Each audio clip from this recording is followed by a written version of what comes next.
Good morning class 8। जैसे कि हम सबको पता है कि हम ज्योग्राफी का लेसन पढ़ रहे हैं, land, soil, water, natural vegetation and wild life resources. इसमें हम लैंड पढ़ चुके हैं, यूज ऑफ लैंड भी पढ़ चुके हैं। Okay, now today we read conservation of land resource. Land resource को जो है कैसे कंजर्वेशन किया जाता है। Growing population and their ever growing demand has led to a large scale destruction of forest cover and arable land and has created a fear of losing their natural resources। जो population जो growing हो रही है और जो उसकी demand हो रही है कि एक लार्ज स्केल पर डिस्ट्रक्शन किया जाए फॉरेस्ट कवर को, और उसी के साथ जो अरेबल लैंड है, जो कृषि योग्य जो भूमि है, उसी को क्रिएट करना और उसको खोने का जो डर है, fear of losing there natural resource, उसका जो नेचुरल रिसोर्स है उसको भी खोने का जो डर है वो क्रिएट किया जाता है। Therefore the present rate of degradation of land must be checked. इसीलिए जो लैंड का जो डिग्रेशन हो रहा है, जो लैंड जो जिस तरह से डिग्रेड हो रही है, उसको हमें क्या करना चाहिए, हमेशा चेक करते रहना चाहिए। एफोरेशन, वनीकरण जिसको हम लोग बोलते हैं, लैंड रिक्लेमेशन, भूमि को सुधार करना, regulated use of chemical pesticide, हमेशा जो है केमिकल पेस्टिसाइड कीटनाशक दवाओं को यूज करना, फर्टिलाइजर उर्वरक को यूज करना और उनको चेक करना कि वो कोई ओवरग्रेजिंग तो नहीं है, और उसी के साथ कॉमन मेथड यूज करना, किसके लिए, ताकि हम हमारे लैंड रिसोर्स को क्या कर सके, कंजर्व कर सके। Now is soil. Soil means मिट्टी। जो थिन लेयर होती है ग्रीनी सब्सटेंस की, वो कवर करती है हमारी सरफेस ऑफ अर्थ को, उसको कहते हैं सॉइल यानी कि मिट्टी। मिट्टी आप सबको भी बहुत अच्छे से पता होगी वैसे तो। It is closely linked through land. ये जो है भूमि के जो बहुत ही ज्यादा क्लोज मानी जाती होती है ना, लैंड के ऊपर जो मिट्टी होती है वो सबसे ज्यादा क्लोज ही मानी जाएगी। Landform determines the type of soil. Landform जो होते हैं उसमें कई तरह के टाइप्स माने जाते हैं सॉइल के। सॉइल जो होती है वो ऑर्गेनिक मैटर से मिलकर बना हुआ होता है, जैसे कि मिनरल्स है, और वेदर्ड रॉक्स जो होती है वो पाई जाती है हमारी अर्थ पर। ये होता है किसकी प्रोसेस से, वेदरिंग की प्रोसेस से। राइट मिक्स जो होता है मिनरल्स का और ऑर्गेनिक मैटर का, वो एक सॉइल को क्या करता है, फर्टाइल बनाता है। अब हम आते हैं फैक्टर्स ऑफ सॉइल फॉर्मेशन के। सॉइल फॉर्मेशन के फैक्टर्स कौन कौन से हैं। जो मेजर फैक्टर्स है सॉइल फॉर्मेशन का, वो होता है nature of the parent rock, यानी कि पेरेंट रॉक की जो है नेचर कैसी है। पेरेंट रॉक कैसे, यानी कि इस तरह की जो रॉक होती है उसको हम लोग बोलते हैं पेरेंट रॉक। पेरेंट रॉक का जो नेचर और क्लाइमेट फैक्टर्स जो होती है उससे सॉइल फॉर्मेशन होता है। दूसरे जो फैक्टर्स होते हैं जैसे कि टोपोग्राफी हो गया, ऑर्गेनिक मटेरियल का रोल हो गया, और किस तरह से जो है सॉइल अगर फॉर्म कर रही है तो वो अपने कंपोजिशन में कितना टाइम ले रही है। तो ये सारे जो है उसको अलग करते हैं एक प्लेस टू प्लेस में। कैसे, किस तरह से, जैसे कि देखो पेरेंट रॉक है, उसके बाद हमारा आता है वेदर्ड रॉक मटेरियल, फिर subsoil with sand, slate and clay, top soil with humus and vegetation. ये देखो आप क्ले की जिस तरह से है ये वेदर्ड की है, और ये टॉप सॉइल है जिसमें ह्यूमस है और वेजेशन है। Okay, do you know it takes hundreds of years to make just 1 centimetre of soil. क्या आप जानते हैं कि बहुत हजारों साल लग जाते हैं कि 1 सेंटीमीटर सॉइल बनने में। Okay, turn your page now. अब हम पढ़ेंगे सॉइल के टाइप किस तरह के। Parent rock. तो पेरेंट रॉक जो होती है वो डिटरमाइन करती है कलर को, टेक्सचर कैसा है, केमिकल प्रॉपर्टीज कैसी है, मिनरल कंटेंट और परमेबिलिटी। परमेबिलिटी मतलब किस तरह से जो है ये घुल मिल जाती है।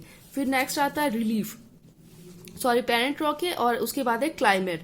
क्लाइमेट जो होता है जैसे कि हमारा टेम्परेचर हो गया, तापमान हो गया, rainfall, influence rate of weathering and humus formation, किस तरह से जो है खाद वगैरह जो होती है उसकी फॉर्मेशन हो रही है, वेदर कैसा है, और उसके साथ में हमने देखा कि फिर आता है रिलीफ, किस तरह से राहत मिलती, कैसे, जैसे अल्टीट्यूड एंड स्लॉप, यानी कि ऊंचाई कितनी है और ढाल कितनी है। डिटरमाइन एक्यूमुलेशन ऑफ सॉइल, यानी कि सारी सॉइल को क्या करना, इकट्ठा करना। फिर है flora, fauna and micro organism. Flora means वनस्पति, फ्यूना जीव जंतु और पशु पक्षियों को बोला जाता है, और माइक्रो ऑर्गेनिज्म छोटे छोटे जो कण होते हैं। Affect the rate of humus formation, ये किसको अफेक्ट करते हैं, खाद की जो फॉर्मेशन होती है उसको अफेक्ट करते हैं। टाइम्स, टाइम्स मतलब किस तरह का कितना टाइम लगता है, कोई भी सॉइल जो होती है उसकी थिकनेस को किस तरह से वो डिटरमाइन करती है। Next is degradation of soil and conservative measure. Degradation किस तरह से सॉइल में जो गिरावट आ रही है और उसकी कंजर्विंग मेजर्स कौन कौन से हैं।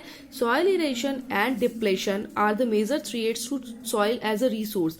जो सॉइल इरेक्शन, जो मृदा की जो कटाव होती है और उसी के साथ उसकी जो कमी होती है, वो मेजर थ्रेट्स होते हैं एक सॉइल को जैसे कि एक रिसोर्स बनाने में। ह्यूमन और नेचुरल फैक्टर्स जो होते हैं वो दोनों जो है वो डिग्रेशन के लिए जो है जिम्मेदार होते हैं सॉइल के लिए।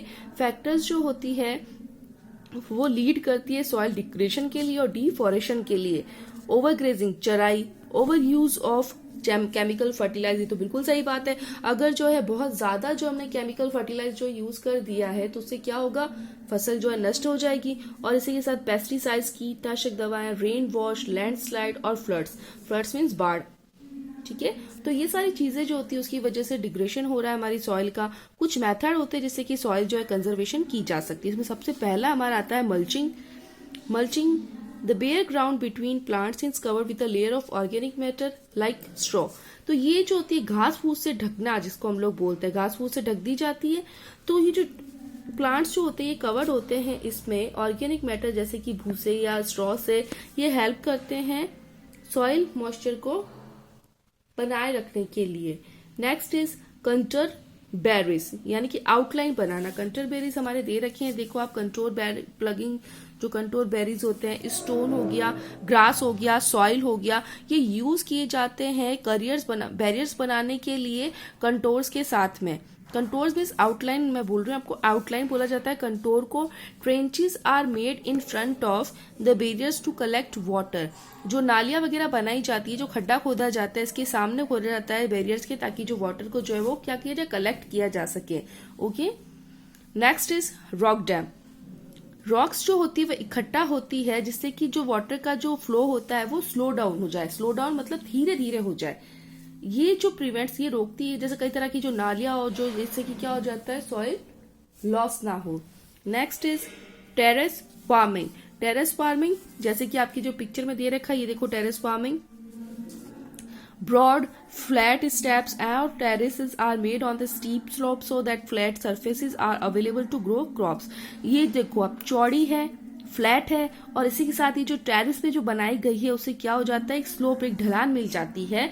तो जिससे कि जो है देखो आप, क्रॉप्स जो है वो बहुत ही इजीली जो है ग्रो की जा सकती है। ये रिड्यूस करता है रन ऑफ को और सॉइल इरोशन। रन ऑफ का मतलब इसकी जो है किस तरह से जो है, किस तरह की जो मिट्टी जो है उस तरह से बह के आ रही है या क्या हो रहा है, या सॉइल इरोशन जो है किस तरह से हो रहा है।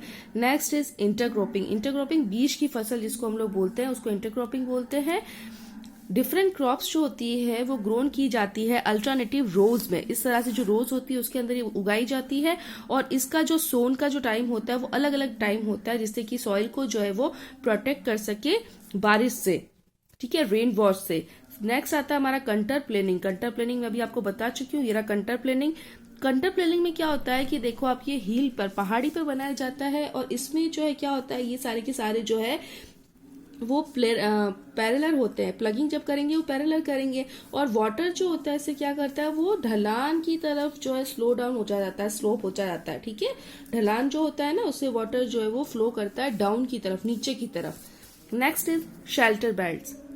As you see that shelter belts, ये जो कोस्टल एरिया और जो ड्राई रीजन्स जो होते हैं वहां पर ये पाए जाते हैं। इसमें जो ट्रीज होते हैं वो देखो आप, रोज में, rows of trees are planted to check the wind movement to protect soil cover. इससे कि ये पता चल जाता है कि जो विंड की जो हवा जो आ रही है, विंड का जो मूवमेंट है, उससे वो चेक करके बता सकते हैं कि जो सॉइल को किस तरह से कवर करके प्रोटेक्ट कर सकते हैं। ओके, आई होप आप उसको समझ में आ गया होगा। Now is activity time. ये आप ध्यान से सुनिएगा। Take 2 trays A and B और सेम साइज। आपको 2 ट्रेज लेनी है, ए और बी सेम साइज की।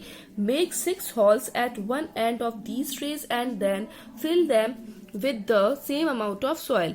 इसमें आपको क्या करना है, 6 होल्स जो है वो वन एंड पे इन ट्रेस के अंदर करने हैं, और उसको फिल करना है सेम अमाउंट ऑफ सॉइल के साथ में।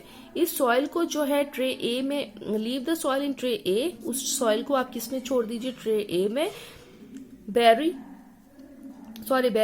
वाइल सो व्हीट और rice grain in tray B. तो उसी तरह से ट्रे बी में जो है आप व्हीट और राइस जो है उसको ग्रेन्स कीजिए।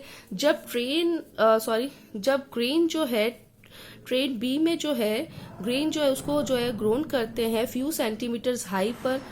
Play both the trays in such a way that they are on a slope.